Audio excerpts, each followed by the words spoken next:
Adriano, o sucessor de Trajano, deu continuidade às perseguições na mesma intensidade que o seu antecessor. Mandou construir um templo dedicado a todos os deuses no panteão de Roma. Durante o reinado de Adriano, muitos foram crucificados no Monte Ararat, na Armênia, coroados de espinhos, sendo traspassados com lanças em imitação da paixão de Cristo.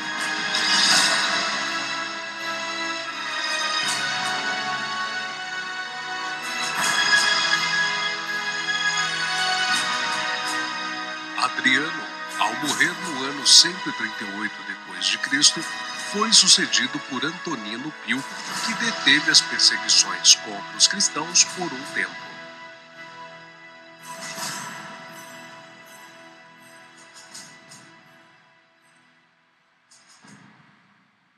Marco Aurélio subiu ao trono no ano 161 da era cristã. Era um homem de natureza rígida e severa, e, embora elogiável no estudo da filosofia e em sua atividade de governo, foi duro e feroz contra os cristãos, e desencadeou a quinta perseguição.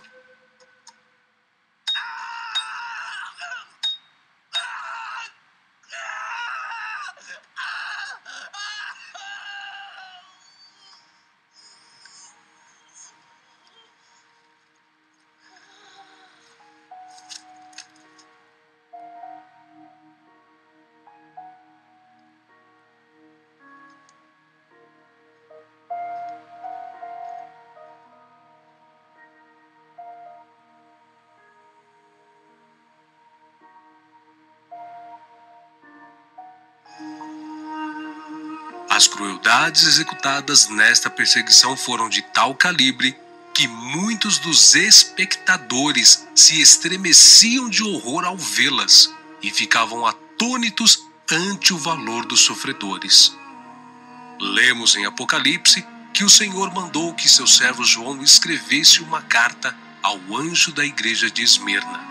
E ao anjo da igreja que está em Esmirna escreve: Isto diz o primeiro e o último, que foi morto e reviveu. Eu sei as tuas obras e tribulação e pobreza, mas tu és rico. E a blasfêmia dos que se dizem judeus e não o são, mas são a sinagoga de Satanás. Nada temas das coisas que hás de padecer. Eis que o diabo lançará alguns de vós na prisão, para que sejais tentados, e tereis uma tribulação de 10 dias. Sê fiel até a morte, e dar-te-ei a coroa da vida. A maioria dos escritores da antiguidade concorda que o anjo, ou seja, o bispo da igreja de Esmirna, era Policarpo, afirmando que ele era discípulo de João. Antes de ser preso, quando seus perseguidores já estavam se aproximando, alguns amigos procuraram escondê-lo, levando para outra cidade, mas logo foi descoberto. Quando seus perseguidores vieram prendê-lo, ele os convidou a participar de sua refeição e, depois de livre e espontânea vontade, se entregou aos seus inimigos, que o levaram ao procônsul. Este o pressionou dizendo: Jura e dar-te-ei a liberdade. Blasfema contra Cristo. Policarpo respondeu-lhe: Durante 86 anos tenho servido a Cristo, e ele nunca me fez mal algum. Como iria eu agora blasfemar contra o meu rei que me salvou? Ante a firmeza do ancião, o juiz ordenou que Policarpo fosse queimado vivo, atado já em meio à fogueira, e quando estavam a ponto de acender o fogo, Policarpo elevou os olhos ao céu e orou em voz alta: Senhor Deus soberano, te dou graças porque me consideraste digno deste momento, para que junto a teus mártires eu possa ser parte no cálice de Cristo. Por isso te bendigo e te glorifico. Amém. Assim, em meio às chamas, entregou a vida o bispo ancião. Também neste mesmo período, em Lyon, na França, foi executada Blandina, que foi presa e torturada a tal ponto dos carrascos terem que revezarem entre si. Depois foi atirada a touros ferozes que perfuraram seu corpo. Como em meio a tantos tormentos, Blandina seguia firme em sua fé. As autoridades ordenaram que fosse degolada. Felícitas, viúva cristã, também sofreu por recusar-se a abandonar a sua fé juntamente com seus 7 filhos. Uns foram açoitados até a morte, outros degolados, e ela, por último, decapitada. Os cristãos que abraçavam o martírio não o faziam movidos por mera opção, impulsos ou convicções humanas, mas pela vontade e permissão divina, que concede ao fiel a força e a coragem necessárias para suportar a mais terrível das provações em defesa da fé em Jesus Cristo. As perseguições produziram uma igreja pura, pois conservava afastados todos aqueles que não eram sinceros em sua confissão de fé. Ninguém se unia à igreja para obter lucros ou popularidade, riquezas e prosperidade, mas somente aqueles que estavam dispostos a serem fiéis até a morte.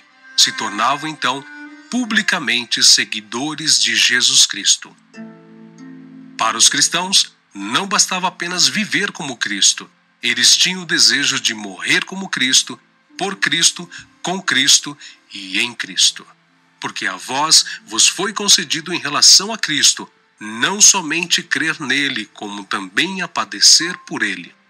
Onde quer que procurassem refúgio, os seguidores de Cristo eram caçados como animais. Eram forçados a procurar esconderijo nos lugares desolados e solitários. A primitiva igreja em Roma poderia ser chamada com razão de Igreja das Catacumbas. Sob a mais atroz perseguição, esses cristãos se conservaram incontaminados em sua fé. Privados de todo conforto, excluídos da luz do sol, tendo lar no seio da terra, obscuro mas amigo, não faziam queixa alguma. Antes, com palavras de fé, paciência e esperança, animavam-se uns aos outros a suportar a privação e a angústia. A perda de toda a bênção terrestre não os poderia forçar a renunciar sua crença em Cristo. Provações e perseguições não eram, senão, passos que os levavam para mais perto de seu descanso e recompensa. Existem várias catacumbas em Roma. Em sua extensão, os arqueólogos já descobriram mais de 1000 quilômetros de galerias, e ainda existem muitas outras. Estas galerias têm uma altura de 2 metros e uma largura aproximada de 1 metro a 1,5 metros, e contém a cada lado várias fileiras de recessos longos, baixos ou horizontais, um acima de outro, ao modo de beliches de barco. Nesses espaços eram colocados os cadáveres e eram bem fechados com uma simples lápide de mármore, ou com várias lajes de terra cozida. Em vários desses sepulcros há gravados nomes e símbolos. Os mais frequentes símbolos cristãos nas paredes das catacumbas são o pastor com o cordeiro em seus ombros, âncoras, coroas, videiras e o peixe. Também nas regiões da Capadócia, na Turquia, os cristãos se refugiavam em cavernas cavadas nas rochas vulcânicas. Ali, viviam milhares deles escondidos dos soldados romanos em cidades subterrâneas.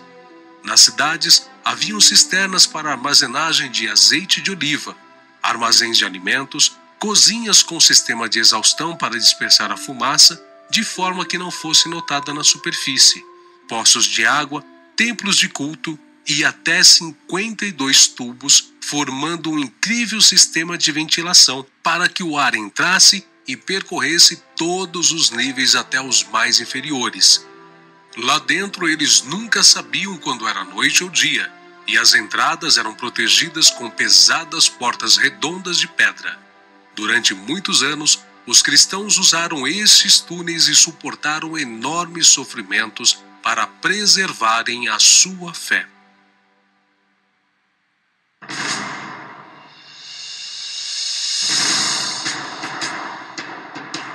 Com o imperador Sétimo Severo, foi dado mais um passo em oposição à igreja. O avanço do cristianismo alarmava os pagãos e reavivaram a mofada calúnia de imputar aos cristãos as desgraças acidentais que sobrevinham. Os cristãos do norte da África foram os que mais sofreram com a crueldade das perseguições sob seu governo.